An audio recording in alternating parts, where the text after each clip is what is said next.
Hi friends, എല്ലാവർക്കും നമസ്കാരം. വിജയാസ് വേൾഡിലേക്ക് സ്വാഗതം. ഞാനിവിടെ തയ്യാറാക്കാൻ പോകുന്ന ഒരു ഈന്തപ്പഴം ഷേക്കാണ്. ഈന്തപ്പഴം എന്ന് പറഞ്ഞാൽ പഴുത്ത് ഇങ്ങനെ പഴുക്കാൻ തുടങ്ങിയതാണ്.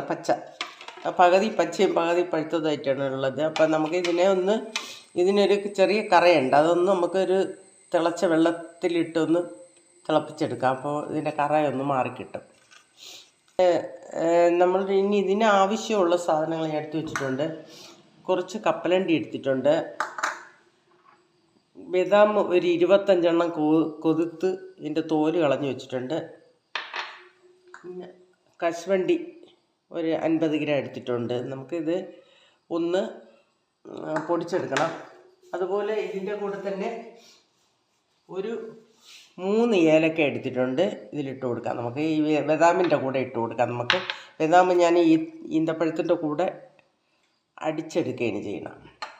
വെച്ച് കൊടുക്കാം. അപ്പോൾ ആദ്യം തന്നെ ഇത് നന്നായിട്ടൊന്ന് കഴുകി വൃത്തിയാക്കി നമുക്ക് ഇതിനെ ഒന്ന് തിളപ്പിച്ചെടുക്കാം. ഈന്തപ്പഴം ഒന്ന് ഇറുത്തെടുത്ത് നന്നായിട്ടൊന്ന് ഞാൻ നന്നായിട്ട് എല്ലാം വൃത്തിയാക്കി എടുത്തിട്ടുണ്ട്. ഇത് നന്നായിട്ട് ഒന്ന് കഴുകിയെടുക്കാം. ഒന്ന് കഴുകി വൃത്തിയാക്കി എടുക്കാം നമുക്ക്. അപ്പം നന്നായിട്ട് തിളപ്പിച്ച് കഴിഞ്ഞാൽ ഇൻഡക്ഷൻ കുക്കറിലാണ് വച്ചിരിക്കുന്നത്.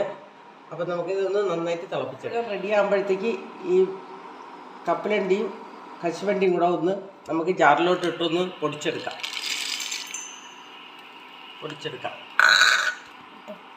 കശുവണ്ടിയും കൂടെ നമുക്ക് അതിൻ്റെ കൂടെ ഇട്ട് കൊടുക്കാം.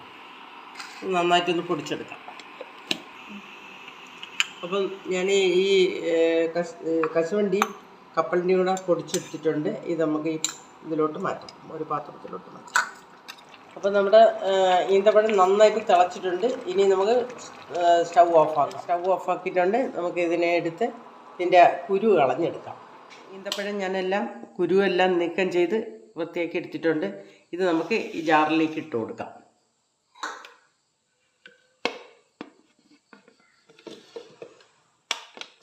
ഇതിലേക്ക് നമ്മൾ എടുത്തു വെച്ച ബദാം 25 ഞാൻ തോല് കളഞ്ഞ് വെച്ചിട്ടുണ്ട്. ഇതിട്ട് കൊടുക്കാം.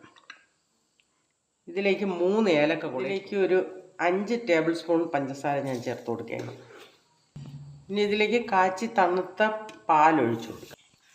ഇത് ഇനി ഒന്ന് അടച്ച് നന്നായിട്ട് അടിച്ചെടുക്കാം. ഞാൻ 1/2 ലിറ്റർ പാലാണ് ഞാൻ എടുത്തിട്ടുള്ളത്. നമുക്ക് അത് അടിച്ചെടുക്കാം. അപ്പം നമ്മുടെ ഈന്തപ്പഴം ഷേക്ക് ഞാൻ അടിച്ചെടുത്തിട്ടുണ്ട്. ഇതിലേക്ക് നമുക്ക് കുറച്ച് ഒഴിച്ചിട്ട് കൊടുക്കാം.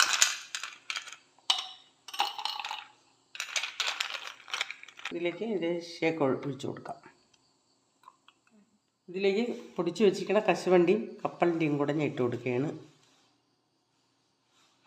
ഇതിലേക്ക് കുറച്ച് ബൂസ്റ്റ് ഇട്ട് കൊടുക്കുകയാണ് ഞാൻ.